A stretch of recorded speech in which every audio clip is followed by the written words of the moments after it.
আছে কুরবানির মাঠে। প্রচণ্ড বাতাস, বাতাসের ত্রিপল ছিঁড়ে যাচ্ছে, প্যান্ডেল ছিঁড়ে যাচ্ছে, ভেঙে যাচ্ছে, যে বাঁশ ভেঙে পড়েছে দেখতে পাচ্ছেন আপনারা। ত্রিপল ছিঁড়ে যাওয়ার মতো অবস্থা, ওই ওদিক দিয়ে ছিঁড়ে গেছে দেখা যাচ্ছে।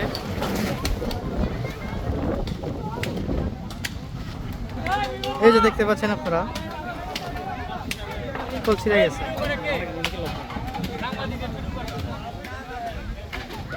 ত্রিপল ছিঁড়া শেষ।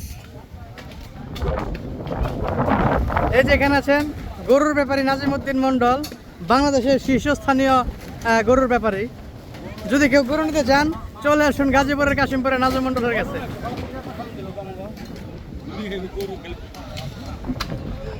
এই হচ্ছে পরিস্থিতি, ভেঙে শেষ, চরচর করে ছেড়ে যাচ্ছে প্যান্ডেল, ত্রিপল।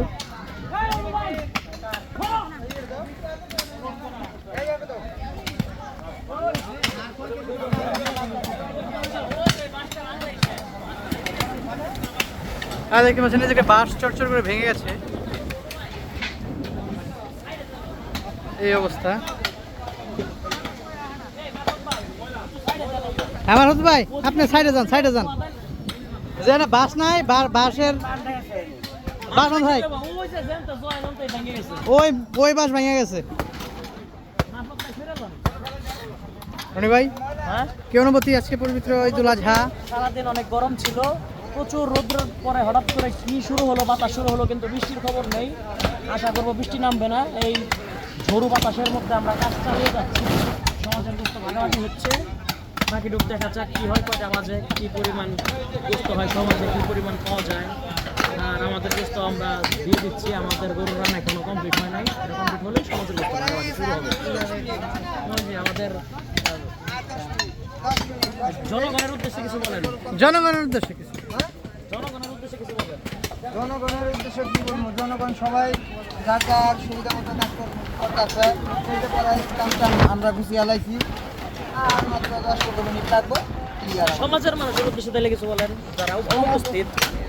না, তারাও অনুপস্থিত, তারা আসলে কাজটা ঠিক করে নাই। প্রতি বছরই তারা অনুপস্থিত থাকে, ওদের একটা অভ্যাস, হ্যাঁ, স্বভাব। তবে আশা করা যাচ্ছে সমাজের মানুষ আর 1 ঘন্টার ভিতরে উপস্থিত হবে সবাই। মাংস যখন ভাগাভাগি হবে তখন দেখবেন না বল ডিসপ্লে সবাই ঠিকঠাক। সেই ক্ষেত্রে তাদেরকে কোনো পানিশমেন্ট দেওয়া যায়? এবার আপনারা দেখতে পাচ্ছেন প্যান্ডেল ভেঙে যাচ্ছে, ত্রিপল ছিঁড়ে যাচ্ছে,